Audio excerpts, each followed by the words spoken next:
Muy bien, continuando con lo que es el proceso de la entrevista, ahorita vamos a revisar cuáles son las fases de todo este proceso. La finalidad es que podamos seguir paso a paso cada una de ellas como las voy a explicar, porque cada una contiene elementos importantes que buscan tener mucha claridad acerca del nivel de desempeño que muestra el candidato en la entrevista. Y se trata de que nosotros empecemos a ayudar a vivir esas fases de la manera más sencilla al candidato, pues con la finalidad de que no tenga ningún nervio y pueda sobresalir al momento de que esté contestando las preguntas que nosotros le estamos haciendo, ¿sí? La primera parte, que es la fase inicial, habla sobre incrementar la empatía o rapport. Queda claro que un candidato cuando va a una entrevista pues puede presentar cierto nervio, ¿no? ¿Por qué? Porque a lo mejor es la primera entrevista a la que va, o ya ha ido a varias entrevistas y no ha quedado en el puesto, entonces eso empieza a generar inseguridades. Es importante, ¿sí?, que tengamos muy claro que tenemos que ayudarlo con esa empatía, recibirlo y no recibirlo directamente con las preguntas acerca de qué has hecho, a qué te dedicas, qué experiencia tienes. Empecemos trabajando con él desde una bienvenida, desde que se tranquilice un poco. Le podemos hacer preguntas muy generales de si no batalló al encontrar la empresa, le podemos preguntar acerca de, bueno, si ya conocía a Grupo SOR como la empresa hacia la que viene a entrevistarse, etcétera, ¿no? La finalidad es que sean preguntas muy sencillas, que él pueda contestar y que poco a poco se le vaya bajando la ansiedad. Esto es lo que es la fase inicial o lo que es la fase del rapport, y sí consideramos muy importante que se haga en todo momento porque tenemos que ser empáticos. Nosotros alguna vez fuimos candidatos, fuimos a una entrevista y seguramente sentimos ese nerviosismo, ese cosquilleo que no nos permitía relajarnos al 100%. Bueno, pues ahora que estamos del otro lado, busquemos que la gente empiece a entrar en confianza. Estamos hablando de un par de minutos, tampoco estamos hablando de extendernos mucho en esa fase, ¿sí? Ok, después de la fase inicial, seguimos con lo que es la fase de desarrollo. La fase de desarrollo habla sobre obtener información por ambas partes. Lo explicaba Hermi en el tema de la preparación de la entrevista. Así como nos preparamos para darle información al candidato, bueno, también tenemos que prepararnos para recibir información del candidato. Cuando hablamos de obtener información de ambas partes, es hablar acerca de lo que es la empresa a manera general, todavía no específica, para que él vaya dándose una idea muy clara de, bueno, en dónde está sentado escuchando una oferta de trabajo, y viceversa también prepararnos para ver qué tipo de preguntas en general vamos a aplicarles. Estas preguntas en generales habla también sobre la parte técnica, que aquí también se utilizan las preguntas conductuales para saber el nivel o el grado de conocimiento técnico que tiene la persona. No olvidemos que la entrevista por competencias no solamente sirve para evaluar las competencias organizacionales. Ejemplo, si Grupo SOR tiene competencias de trabajo en equipo, servicio al cliente, este tipo de entrevista no solamente sirve para evaluar esas competencias, también sirve para evaluar las competencias técnicas de los puestos. De tal manera que si yo tengo en entrevista a un candidato que va para un puesto de contabilidad, pues la entrevista por competencias también nos va a ayudar para identificar el nivel de conocimiento y competencia técnica en el área de contabilidad, haciéndole preguntas muy específicas acerca del área. Si conoce la contabilidad, si conoce lo que es una cuenta T, si sabe cuáles son los principios contables, etcétera, etcétera. ¿Sí? Ok. Después de esto, nos vamos precisamente a las preguntas conductuales, donde ya podemos hacer una combinación entre las conductuales técnicas, pero sobre todo las conductuales que van enfocadas a las competencias organizacionales. Ambas requieren una cierta preparación. Ambas requieren que diseñemos lo que son las preguntas que hicimos en el ejercicio anterior, con la finalidad, como bien comentábamos anteriormente, de no perder foco. Es muy importante que eso lo tengamos claro. ¿Por qué? Porque puede ser que en el desarrollo de la entrevista el candidato de repente, al no tener una respuesta muy clara a la pregunta que le estoy haciendo, empiece a desviar mi atención hacia otra respuesta que no es lo que yo necesito, pero en donde él se siente muy confiado de responder, ¿sí? Entonces, el que yo tenga mi línea de preguntas me va a ayudar a regresar al candidato hacia las respuestas que yo estoy buscando obtener. Es por eso que siempre es importante escuchar qué es lo que me está diciendo el candidato y saber si realmente es lo que yo necesito escuchar para validar su nivel de competencia, ¿sí? También es importante tomar nota. Es verdad que tendremos la lista de preguntas. No se trata de ponérselas enfrente y hacerle una pregunta tipo cuestionario, pero se trata de que lo tengamos con una guía, ¿sí? Y que dentro de esa guía nosotros tengamos bien claro que el candidato me observa que estoy anotando. Y es importante decírselo, ¿no? Decirle que estaré tomando notas con la finalidad de no perder nada que yo considere importante en el desarrollo de la entrevista. De tal manera que puedo estar interactuando con el candidato y al mismo tiempo estar tomando pequeñas notas al calce. Es importante explorar. Cuando hablamos de explorar, estamos hablando de preguntar. Y si no nos queda claro la respuesta, pedirle que nos dé algún ejemplo, volver a reformular la pregunta, pero lo más importante es lograr llegar hasta donde yo quiero explorar en cuanto a la información que necesito. Si no me queda claro que esa persona tiene o no tiene el dominio de los principios contables, es importante preguntar.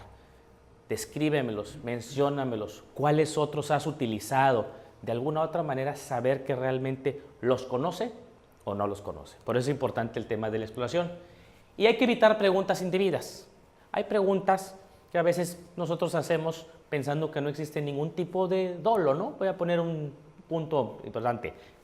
Oye, ¿de qué religión eres? Si para la empresa el tema de la religión no es algo que realmente pese para la selección de una persona, entonces dices, no tiene caso que yo la pregunte. Me voy a enfocar todo aquello que tenga que ver con el conocimiento, la experiencia y el dominio de sus competencias, y los temas que realmente no son relevantes para tomar una decisión de la contratación de una persona, tengo que dejarlos a un lado. ¿Sí? ¿Hasta aquí alguna duda? Tengo una duda. Adelante. ¿Qué sucede si nos brincamos una fase de ese proceso? Si nos brincamos una fase de ese proceso, por ejemplo, ya vamos en estos 3, y nos brincamos la fase del rapport, podemos no haber logrado que la persona se sienta lo suficientemente tranquila, ¿sí? Y no nos proporcione la información, no porque no lo conozca, sino porque no tiene la tranquilidad y está nervioso y no sabe cómo reaccionar. ¿Sí? Entonces, si nos brincamos una fase, podemos dejar de obtener información valiosa, no necesariamente porque el candidato no la tenga, sino porque no le fuimos dando el tiempo correcto a cada una de las fases. ¿Sí? Ok, continuamos. Después de que ya desarrollamos todo el proceso de las entrevistas conductuales, donde ya le preguntamos específicamente y a detalle cosas sobre lo que son sus conocimientos, sobre sus habilidades, sobre sus competencias, ya fuimos clasificando cada uno de los niveles de las competencias, viene la parte en donde tenemos que responder preguntas del candidato. El candidato va a tener preguntas acerca de cuál es el alcance del puesto, qué es lo que se espera del puesto, bueno, hasta la pregunta cuánto es lo que ofrece económicamente el puesto. ¿Sí? Es muy importante que nosotros podamos responder todas aquellas preguntas que estemos autorizadas por responder. Seguramente habrá a lo mejor alguna pregunta, no sé, se me ocurre, ¿cuánto reparten de utilidades? Bueno, no es una pregunta que como dueño del puesto pueda yo responder, y ese tipo de preguntas no deberán de responderse de manera inventada. Le explicarán que son información que ustedes no tienen en la mano, pero sí deberán de tener la respuesta a lo que son las preguntas básicas que cualquier candidato pueda tener. ¿Sí? Y después de la parte de responder las preguntas del candidato, viene la fase de cierre. En la fase de cierre hay que, de manera cordial y no abrupta, porque el candidato puede sentirse que ya no le interesé, que ya no me consideró una persona viable y demás, ¿sí? Tenemos que hacer la despedida, ¿sí? Y hay que darle la oportunidad al candidato para que al final todavía pueda despejar alguna duda. Al final yo recomiendo el decir, ¿tienes alguna otra duda? ¿Quedó claro todo lo que explicamos? ¿Algún comentario adicional que quieras hacer? Esto nos deja la última puerta por si cuando él hizo preguntas no hubo cosas que le pudimos responder, le podamos volver a reformular la respuesta para que él le quede claro. Normalmente las preguntas que al final tiene el candidato es, ¿hay más candidatos? ¿Cuánto tiempo va a tardar todo el proceso, soy el candidato elegido y nosotros tendremos que estar preparados para responder cosas que realmente nos comprometan a lo que nos tienen que comprometer, ni dar información de más que nos pueda comprometer a algo que no vamos a cumplir, ni tampoco quedarnos cortos con información que a lo mejor sí debe de saber. ¿Sí? ¿Dudas con todo el proceso, con todas las fases de la entrevista? Yo tengo una duda. Adelante. ¿Cuáles son las desventajas de no generar una buena empatía al inicio de la entrevista? Ok, como lo explicábamos anteriormente, el que no genera una buena empatía puede hacer que buenos candidatos, que sí tienen una experiencia, que sí tienen un buen conocimiento, no logremos sacarles toda la información. No todos los candidatos tienen la misma facilidad para interactuar en una entrevista. Hay candidatos que suelen ser tímidos, hay candidatos que suelen ser introvertidos, pero no por eso son malos candidatos. Seguramente tienen otro tipo de fortalezas que yo necesito para el puesto. Si yo no genero esa empatía, si no genero ese rapport, puedo irme con la idea de que no es un buen candidato porque no me dijo cosas importantes, pero posiblemente no me las dijo porque no se sintió en confianza, no porque no fuera capaz de decírmelas. Por eso hay que entender muy bien que no todos los candidatos tienen la misma facilidad para desenvolverse. Incluso hay casos en donde encontramos candidatos con muy buena facilidad para desenvolverse que no necesariamente son los mejores candidatos en base a lo que estoy buscando para el puesto, versus otros, como ya lo dije, que no se desenvuelven tan bien, pero que sí logran tener mucha información. Por eso es importante que en este proceso completo nos tomemos el tiempo, como bien lo preguntaban. Una entrevista que dure 15, 20 minutos, difícilmente vamos a poder extraer toda la información importante que yo necesito para darme una claridad acerca del tipo de candidato que estoy entrevistando. Es importante que nos tomemos muy bien el tiempo en indagar sobre las preguntas que a mí me interesan. Muchas veces el candidato no me contesta, no porque no sepa, puede ser que no entendió la pregunta. Yo tengo que tener la suficiente habilidad para observar que él está confundido, reformular nuevamente la pregunta e inclusive ponerle algún ejemplo de lo que yo quisiera escuchar de parte de él. Si de plano la persona no es capaz de contestarlo, adelante.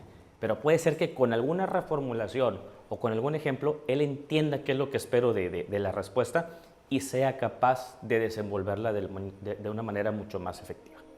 ¿Sí? Ok. ¿Dudas? ¿Preguntas? Excelente. Seguimos. Vamos a entrar a lo que es la metodología para poder indagar si la persona cuenta o no cuenta con la competencia. Recordamos todos que las competencias tienen 5 niveles, en donde la primera no demuestra la competencia y la última no solamente demuestra de manera eficiente, sino que es capaz de enseñarla o desarrollarla en otros. ¿Sí? Ok. La pregunta que viene es, bueno, ¿y cómo le hacemos para saber llevar una pregunta hasta su máxima desarrollo y saber si realmente la persona cuenta o no cuenta con la competencia? Para eso tenemos el método STAR. ¿Y en qué consiste? ¿Sí? Dice, es una guía para contestar cualquier pregunta de comportamiento pasado. ¿Sí? Observen muy bien que dice de comportamiento pasado. Se plantea o define una situación en el pasado. ¿Por qué en el pasado?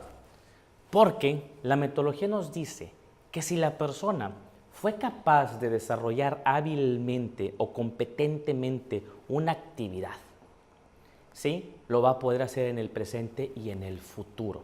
De tal manera, como poníamos en el ejemplo, si fue capaz de jugar fútbol, conoce las reglas y metió goles, ¿cuál es la posibilidad de que en el presente y en el futuro lo haga? Alta. Es por eso que este método está basado en definir qué situaciones se vieron en el pasado, identificar cuáles son las tareas que se tuvieron que hacer para esa situación específica, dar paso a qué acciones se tomaron al momento de ejecutar esas tareas. Muchas veces tú defines una tarea y no puedes desarrollarla al 100% como tú la definiste. Bueno, hay que tomar acciones para volver a corregir el rumbo de las tareas planteadas. ¿Están de acuerdo? Ok, para eso son las acciones. Y al final, ¿cuáles fueron los resultados? Por eso es que a este método se le llama STAR, porque es definir la situación, ¿sí? Específicamente qué fue lo que sucedió. A eso nos referimos con la situación, ¿sí? Establecer cuáles fueron las tareas que el candidato realizó. Ojo, muy importante, nunca desviemos la atención de lo que hicieron los demás. A mí lo que me interesa saber fue cuáles son las tareas que el candidato realizó. Porque muchas veces por ahí nos dejamos enganchar cuando el candidato nos dice, si es que realizamos el trabajo todos en conjunto. Cuando el candidato dice realizamos el trabajo todos en conjunto, existe cierta ambigüedad. A mí me interesa saber específicamente el candidato que tengo enfrente de mí, cuáles son las tareas que él realizó. ¿Por qué es importante que nos ocupemos en cuáles fueron las tareas que el candidato específicamente realizó? ¿Por qué creen que es importante solamente enfocarnos a lo que él hizo y no lo que hicieron los demás? Porque queremos conocer las habilidades que tiene. Exactamente. Lo que nos interesa es conocer las habilidades que ese candidato tiene. No estamos contratando a todos los demás. Estamos buscando en contratar o seleccionar a la persona que tenemos enfrente. De tal manera que a nosotros no nos sirve que el candidato nos diga todos los que lo hicieron los demás. Me interesa lo que específicamente él hizo, ¿sí? Y lo mismo con la acción. No nos interesa qué decisiones o qué acciones tomaron los demás que participaron. Nos interesa saber cuáles son las acciones o decisiones que él tuvo que tomar en esa situación. Y por último, ¿cuáles son los resultados? Si bien es cierto que algunos resultados se pueden lograr en equipo, lo que más importa en este momento es cuáles fueron los resultados que él logró producto de tomar las acciones y ejecutar las tareas que le fueron encomendadas. ¿Sí? ¿Dudas, preguntas con esto? Adelante. ¿Qué sucede si la persona que estoy entrevistando no nos define las tareas y acciones, sino que solo nos habla de sus resultados? Muy bien. Cuando nada más nos habla de resultados, pueden pasar dos cosas. La primera es que a lo mejor no pudo comprender al 100% que a nosotros nos interesaba saber cómo le hizo para llegar al resultado y tenemos que volver a replantearle y regresarlo. ¿Sí? Qué bueno que me des el resultado, pero yo necesito o me interesa conocer cómo es que llegaste a él. ¿Por qué? Porque puede ser que, como lo dije en un inicio, no nos entendió y se brincó a ese resultado, pero también puede ser que no lo hizo. Y a nosotros lo que nos interesa es saber si realmente tiene la competencia para llegar al resultado. De tal manera, como bien lo formula la pregunta, es importante que no nos brinquemos las actividades de la tarea y de la acción y que regresemos al candidato a que nos defina específicamente cuáles fueron las tareas que se realizaron de manera individual y qué acciones se tomaron. Y pongo un ejemplo como lo hemos venido poniendo con el fútbol. El candidato me puede venir a decir que ganó 3-0. Ok, pero a mí me interesa saber cuál fue la contribución del candidato a ese 3-0. Y a lo mejor la primera pregunta que le haría es, ¿estuviste dentro del cuadro principal del equipo? No. Si tengo la respuesta no, ¿cómo puede ser posible que él ayudó a ese 3-0? Bueno, sí nos dice que sí estuvo en la alineación del equipo. ¿Jugaste los 2 tiempos? Durante esos 2 tiempos, ¿sí? ¿Qué posición jugaste? ¿Cuántos pases diste? Si él es capaz de decirnos cada una de las tareas que realizó, más las acciones, quiere decir que su contribución al resultado fue efectivo. Si no es capaz de decirnos cuáles tareas realizó y qué acciones tomó, difícilmente podemos alinear su responsabilidad y su actividad al resultado. No sé si con esto logre ser claro con la importancia que tenemos que tener de prestar atención a cada una de las 4 fases. ¿Sí? Cuando hablamos de la situación, estamos hablando de que nos define el candidato lo que sucedió. Ejemplo, hemos hablado de servicio al cliente. Si queremos hablar de servicio al cliente, bueno, preguntémoslo o pidámoslo que nos defina una situación en donde él haya tenido que calmar a un cliente que estuvo insatisfecho con el servicio dado. Y le pedimos que nos describa la situación. Inclusive se vale, ¿sí?, que nos diga cuándo fue, dónde fue, cómo fue, con la finalidad de saber si lo que está diciendo fue un hecho vivido. ¿Se acuerdan de que este método trata de ver el pasado para ver si lo puede ejecutar en el presente y en el futuro? Ok, si lo vivió, no va a tener ningún problema en poder platicar la situación. ¿Están de acuerdo?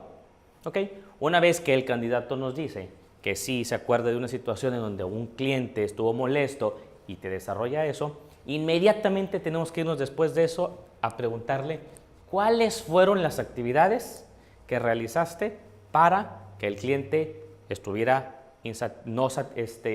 satisfecho, cuáles fueron las acciones que tú específicamente definiste hacer con el cliente para que mejorara su expectativa hacia la empresa, qué acciones tomaste, qué decisiones tuviste que hacer. A lo largo de todo eso nos vamos a ir dando cuenta si la persona lo hizo o no lo hizo. ¿Ustedes creen que es fácil identificar si la persona lo ejecutó o no lo ejecutó?